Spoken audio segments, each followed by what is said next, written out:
we finally get to draw people, or things that sort of resemble people. Starting with the head, we have 4 exercises that challenge us to think critically about what's going on in the facial area. So, after a brief session of Google Fu, I found a few helpful guides on drawing heads, and the style that seems the most popular at a cursory glance is Andrew Loomis's ball and plane method. Thanks, Wikipedia. I can hear my grade school teachers screaming from here. By the way, Andrew Loomis is the guy who may as well have single-handedly painted the entire 20th century. I mean, his style influenced everything from academia to advertising, and his literature is still a standard to this day. Now, according to Proko's tutorial, Loomis was nice enough to scrub away at the head, boiling it down to a circle, and an ellipse that expands and contracts as the head turns. The face is conveniently divided into thirds, representing the hairline, brow line, nose, and chin. Then you just slap on some more thirds onto that pretty mug and you get the mouth. Now to do this a majillion more times. Now that we have a basic understanding of how the Loomis method works, we're going to try it out a couple of times, starting with our exercise 4, the simple character head turn. So I'm thinking that I'll just do a simple left to right. I can draw all of my heads, and then draw, and the side plane of the head gets smaller as the head turns around. So there's that, and that, right? Facing out in these ways. Then I go back, I add in all the little details, and then after I make a separate layer where I do the face, it lets me make adjustments as I go. So we're gonna bring everything back. Now, I know that I want my head turn to be starting facing meh and ending facing meh. Now we have a key turn, so we have a key pose that is now facing towards our left, it's right, so I want to have a second one facing the other way. So here I have my 2 keyframes. Looking one direction, looking the other direction. There are 3 other specific frames that I have been taught, and those frames have names. The middle one is a breakdown. It's a pose in between your keyframes that describes how the character gets from one keyframe to the next. At the beginning is an anticipation because often the body prepares itself before making a movement, squatting before you make a jump, etc. And the last one is a follow through because motion carries through even when a body tries to make it stop, and when we land for jump, we keep moving forward. So in this breakdown, I want to look up. They're looking at something going above. Means that my breakdown is going to be the circle in the center looking up. Now to anticipate that, we're going to create this sort of motion with the head. It means that we have to start down and in a little bit.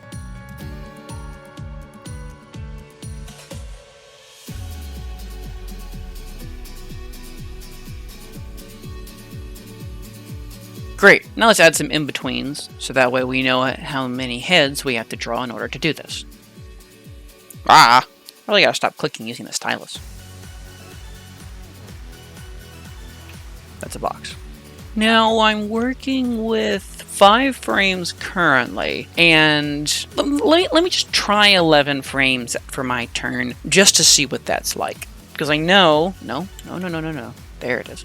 I know that's a nice easy distribution of my ease ins and my ease outs. And I want to do an ease in and ease out, because this way it has the character slowly acknowledging that the plane's going overhead, then turning to follow the plane quickly over, and then the follow through is a slow move back into whatever else the character was paying attention to originally. One breath. Those are not getting any prettier. Oh, this needs to come all the way out. Damn it, flipped it again. Wiggle, wiggle, wiggle, wiggle, wiggle, wiggle, wiggle. Considering how short of a time frame this is, I don't think that I need frames in between my anticipation and first key or my second key and follow through. I think all of my frames are just going to be in that middle section.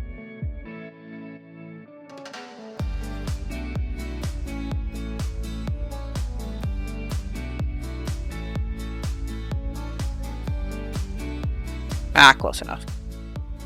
Now. Oh, God, I'm so happy you landed that. All right, let's just stretch this out. Wonderful. I can work with that.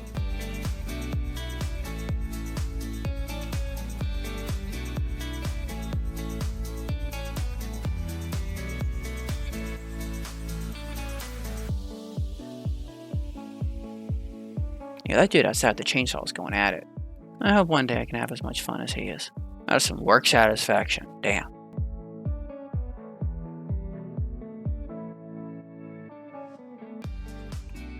Oh, when I hit control, it makes a connection. Oh, wow. It's like ribbon dancing. I see a cat here. He's got little ears. Let me know what you guys see in this Rorschach down in the comments.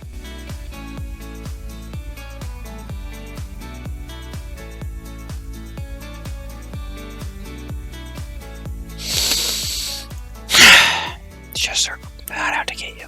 They're just circles. Oh no, man, I kind of feel like they're out to get me.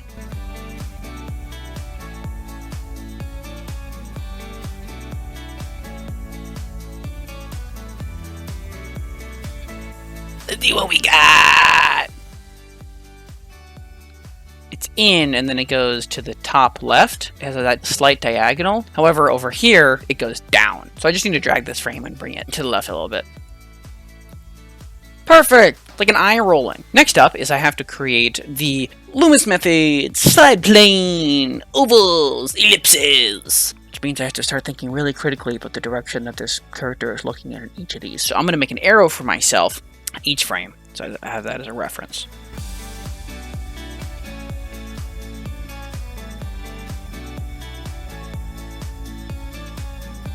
And then I want to do my ellipses. Nice! But this one's straight up and down, so this is actually going to be a cut.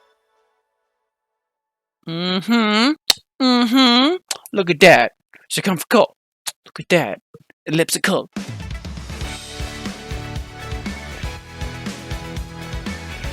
Oh.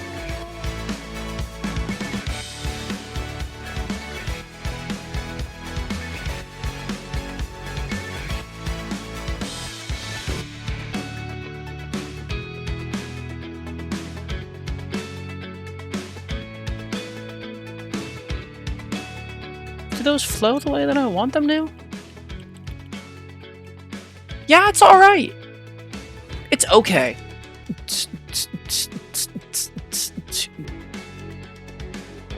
I feel like this space should be a bit smaller. The distance between here and here gets so much larger, so this space needs to get relatively smaller. Is it already? A little bit, but it doesn't feel like it's enough. Was that chainsaw guy my garbage man? My god. Yo, he stuck. What the?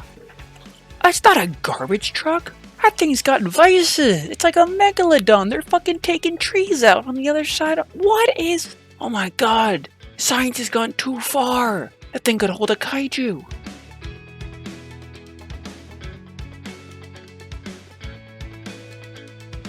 Gotta remember to do my edits in chunks so when I Control Z I don't lose all of it.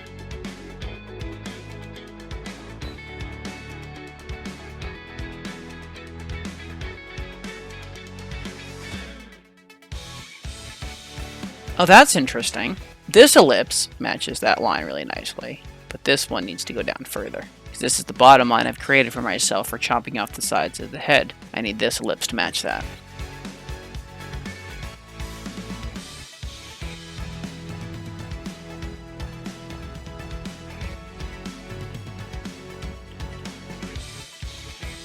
Yeah, I can work with that. That gives me what I'm looking for. Now we have to do our lines.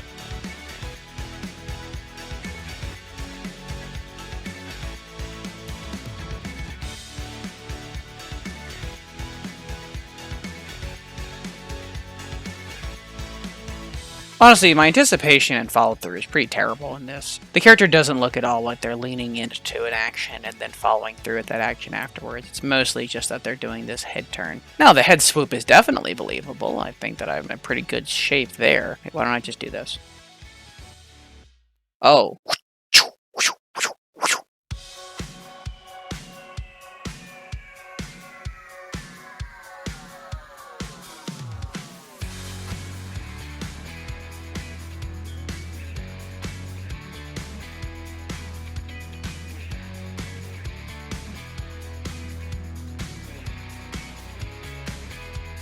Kind of want to have it arc a little bit. Like, I could copy the exact arc of the line before, but as we look up, that arc needs to get more and more severe as the character looks upward for perspective.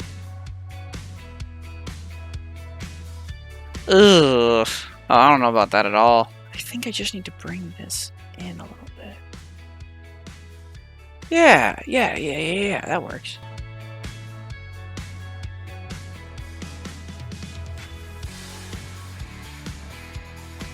Oh, that's a problem. So at this point, the head has started to turn this way, but my face is still facing this way.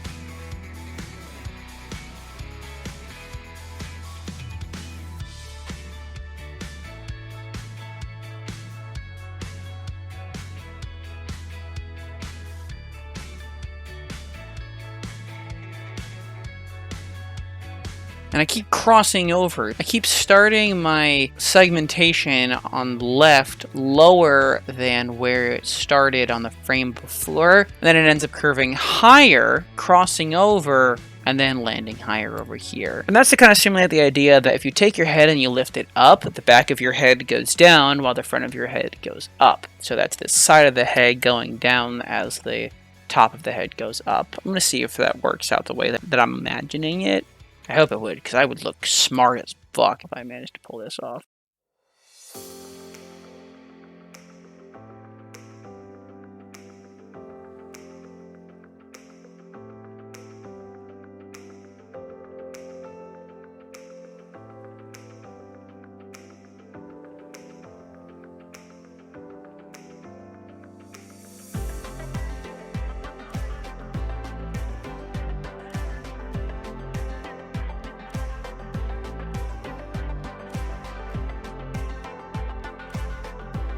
Okay, this is a very confusing visage here, so let's erase some stuff so that way we have a clearer picture of what I'm looking at.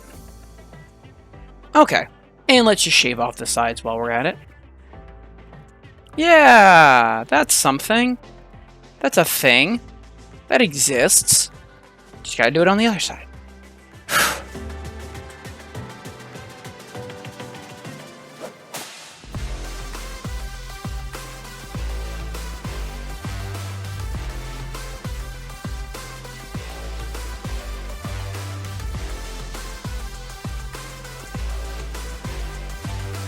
Yeah, it kind of ends up looking like they're just looking straight up.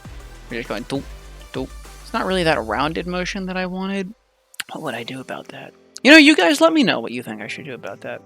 Now, since I had a problem on the other side with the head not starting to turn towards the center until I got to that very last frame, I'm going to try that differently over here. I'm going to have this center line start moving its way over to the left while it's also getting more severe.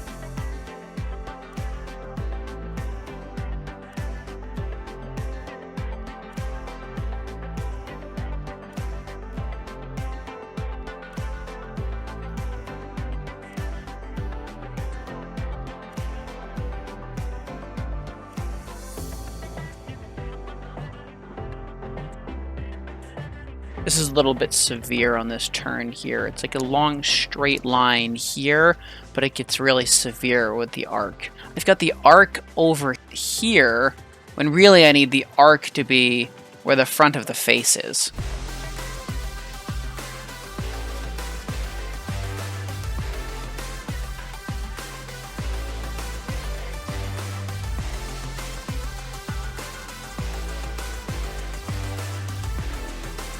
Sometimes I wonder how important it is to be putting this much time and effort into the fundamentals. I'm going to trust the people that are better than me that it is worth it. Alright, so this is... I'm going to take my thumb here. This distance is like 75% of a thumb, which means that here, boom, is where I need that to land.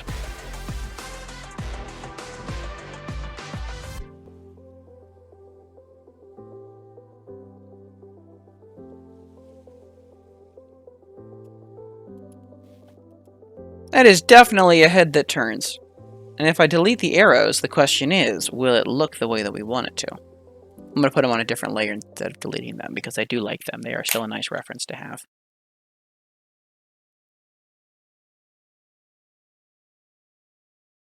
Now I can make those invisible, and see how this looks.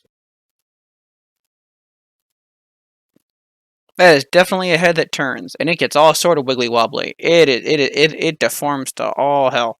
But it's a circle that looks like it looks up, and that's all that we can ask at this stage. Continue the adventure to see how this all turns out. If you've been enjoying the series, feel free to subscribe and tap the bell for updates. I'd love to read your comments below of what you saw in the Rorschach, and check out Proco, today's honorable mention, for more engaging art tutorials.